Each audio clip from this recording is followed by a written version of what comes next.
Have you ever wanted to invest and you've never gotten around to it? Maybe you've just started your first full-time job and now you have some extra income. Or you invested while the stock market crash was happening in 2008 and you sold out because you're scared and you panicked after seeing about a 30% decline in your portfolio. Well, today on this video, we're going to be going over some beginner tips of how to be successful in the stock market. Welcome back to the Fire Grind, and on this YouTube channel we talk about everything and anything that has to do with being financially independent one day and helping you to retire early, or have the option to at least. And in each episode I go over my Wealthsimple portfolio that I've created, and I also tell you what moves I'm making in the market, as well as I post on Instagram every day how my portfolio did and shared a bit of news about what's happening in the market or to one of my particular stocks that moved a lot. My Instagram handle is down in the description below. You can check that out. And without further ado, let's get right into the Wealthsimple portfolio. Today in my Wealthsimple portfolio, we can see I have about $17,882, and we're up about $92 today. However, in the past, my portfolio has been dropping, and we can see this over the last month. There was pretty heavy movements, as well as the last 3 months. We can see how it's looked. I think the reason why my portfolio has been moving down is mainly due to two stocks. This is Lightspeed and Canada Goose. So these two stocks are relatively speculative plays where they are fairly highly valued right now. Lightspeed is not even profitable, however Canada Goose is. Both of them don't pay dividends. Lightspeed dropped recently just because of their earnings, and they weren't as spectacular as people were expecting. So they dropped from about 42 to 38. Today they recovered back to 39. And Canada Goose, they've dropped because of their earnings report that happened this week actually, where the CEO was commenting on coronavirus and its effect on their sales. And what he said was that consumers in China, they are all staying in and they're not really shopping. Their stores are empty or they've had to close them down, which is affecting their bottom line profits. However, this is only short term, and although their stores aren't selling right now, Canada Goose is actually building up inventory. And this might not be a bad thing, because Canada Goose, they only make a limited number of jackets each year, and with that limited number, once they're all sold out, they don't make any more. So even though consumers in China aren't going out to buy them right now, Canada Goose is actually stockpiling some inventory such that when the virus scare is over and consumers flood the market again, they'll have plenty of inventory for people to buy. And Canada Goose is still in their very early days of the China market. I believe they opened up their first store last year, and they're doing a lot of cool things with marketing. They have certain stores that just basically it's a massive freezer, and they allow you to walk through with their demo Canada Goose jackets, and you can have this jacket shipped to you that current day if you buy it at the store. However, they do not carry stock in that store. This is a new way of them selling to consumers, giving them an experience rather than just having racks and racks of coats all over the place for you to look at. Moves that I've made in my portfolio recently, we can see in the personal portfolio I have sold off Cineplex, and this is because they got taken over by Cineworld and there's no new offers in it. Once Cineworld takes over, their shares are going to be bought for $34 a piece. I sold that at about $33.85. I lost it on 15 cents. However, I would have to wait another 2 months or so before the deal went through. And right now I see there may be some deals in the market that I want to take advantage of, so I put my Cineplex stock and liquidated it into cash. A small buy that I also did was in this company called Well Health. They're more of a very speculative play. They have some technology for doctors' offices where they bring digital technology to store patient data and help with the workflow of doctors and other healthcare providers. And there's a couple dividends that you can see on the screen that I've received since last video. That's all I have for the portfolio update, and let's jump right into the meat of this content here. So why should you invest in the stock market? And there are a couple of reasons why I think you should invest as a beginner investor. You should invest to protect your money from inflation. And we know that prices rise of goods that we need and of services that we need yearly. And this rise of price is usually about 2%. So that means your $100 today is worth 2% less next year. So your money is actually getting devalued if you keep it in a bank account that earns you less than 2% of interest. So if you can find a bank account that does pay you 2% interest, then you're just keeping up with inflation. However, you really have to weigh how much money you need when you retire to bring you through from the day you retire to, let's say, the day that you die. If you don't have enough, then you're going to be looking to sell assets or loans from family, or just begging for money from family members or friends. And this might not be a position that you want to be in. So if you want to protect against inflation, investing is definitely a great tool for that. And we can look at history, and history proves this with the S&P 500. If you look at the chart, the S&P 500 increased about 10% year over year since around 1920s or so till today. So that's over a 100-year span that the market has been increasing at 10% rates if you average it out. Another reason you want to invest your money is because you might not be able to gather enough savings for retirement at the age that you want. Investing will just help grow your pot of money quicker than just having it sit there doing nothing or stashing it in your couch or under your bed. And as I mentioned before, the markets help your money grow at around a 10% rate. However, as we know, there are other ways to invest as well, such as real estate or maybe just doing personal loans to other people. And the last reason why I think you should invest is because you might have some uncertainty in your pension, whether that's from your government or from the company. These things are not always certain. Let's say if your government fails, like if you're in Greece, where the government collapsed, they might have stopped paying out pensions, or the amount that you receive is less because their debt is so high. And if you look at the debt of the United States, it's at around 20 trillion today, possibly even more. So maybe 40 years from now when you retire, do you have faith that the US government can pay out your pension or not? And another thing to add on top of this is that baby boomers are currently in the stage of retirement. And this is putting a big financial burden on the government because there are a lot of baby boomers. And we can see they're all going to be drawing pensions from the government. And by the time you and I retire, and for those of you who are in your 20s or 30s, who knows if there's going to be pension left. I don't exactly know much about pensions, but this is what I think could possibly happen, and this is why you need to save up and invest your money today. Now, there are a couple of reasons why you shouldn't invest, and my caveat is shouldn't invest in the stock market. The reasons why you might not want to invest in the stock market are because you're in debt right now. Maybe you owe student loans, or you have some sort of credit card bills that are racking up higher interest, like 20%. These debts should be paid off first because the interest rates are high. However, if you got a mortgage and your mortgage is a 2% interest rate, then I would say you should pay your mortgage off. However, I wouldn't recommend accelerating your payments because your money could probably do a lot better in the stock market if you put it there today, rather than paying off your mortgage quicker. Another reason why you wouldn't want to invest in the stock market is if your mental health isn't that great.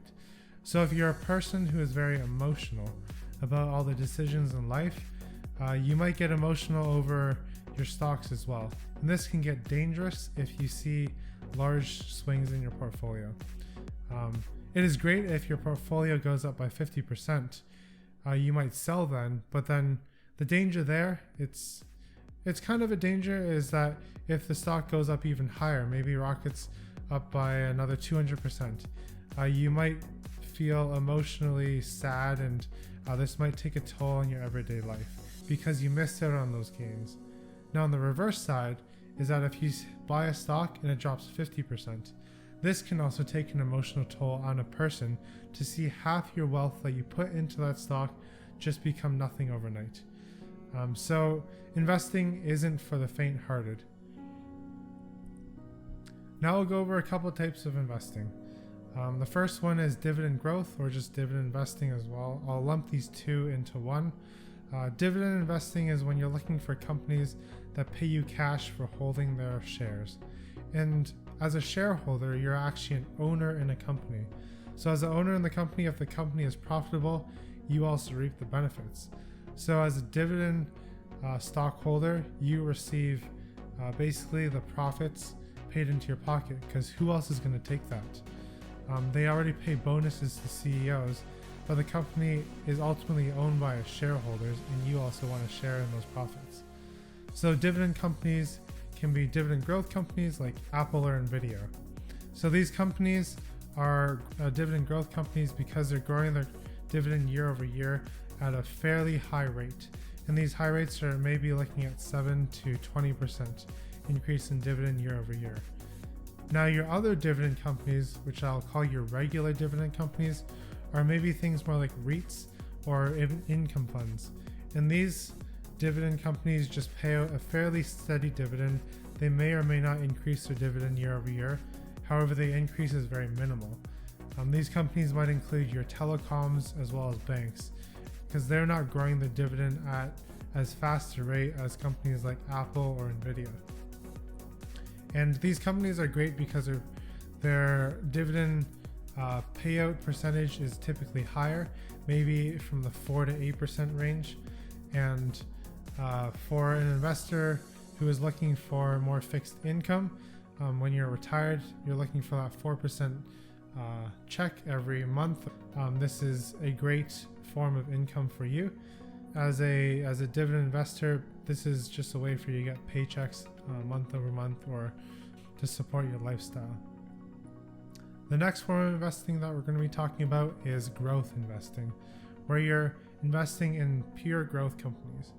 These companies are often unprofitable, or maybe they're just breaking even, or they're squeaking by with a small profit, but they take those profits and just reinvest it right back into the business to grow the business. And this is typically in businesses that are not fully mature, where there's still a large portion of the market to capture. So things like e-commerce is a growing sector where only about 15% of Americans shop online. And this is expected to grow to maybe 50% in the next 20 years or so. So Amazon is an example of a growth company where they make a lot of money. However, they pay a lot of money out into expenses such as people's wages, into advertising, into their own infrastructure, just to grow their profits even quicker. However, for growth companies, eventually most of these become dividend companies. And when they start paying out dividends, this is when they start to cut costs. They're not trying to gain more market share, rather they're trying to pad their shareholders' pockets with profits. So as a growth investor, your growth stocks will eventually become dividend stocks, and that is the goal of it, where you're getting paid out quarter over quarter. And because you've gotten in early, you've gotten a very low price for that stock, and your yield on cost might be like 15% or even 50%. Next, we're going to be talking about just portfolio breakdowns and strategies behind this. And I'll give you an example of a portfolio that I think is fairly good for beginners. This would be a 40% dividend stock, a 40% bond, and maybe 20% in growth stocks. This is a relatively safe portfolio because your 40% in bonds really anchors your portfolio. And bonds are essentially a short-term or semi-long-term loan that you're giving to a company or a government corporation, where they promise to pay you back that money at the end of the term, as well as interest on top of that. So with bonds, the only risk is if the company actually defaults and they go bankrupt and their business just folds. And in this case, you're likely to still recuperate some money, because as a bondholder, you're higher up on the totem pole versus the shareholders. So you'll still recuperate some capital, but there still is some risk that you might not get it all back. 40% dividend, that also gives you a fairly good and safe set of companies, because these companies that are paying dividends are usually ones that have proven they can be profitable and proven their business out, that people want to buy what they have to sell. So Buying this 40% dividend will give you just paychecks every quarter or every month that you can use to buy other stocks in your portfolio or buy back more shares of those dividend companies that you owned originally.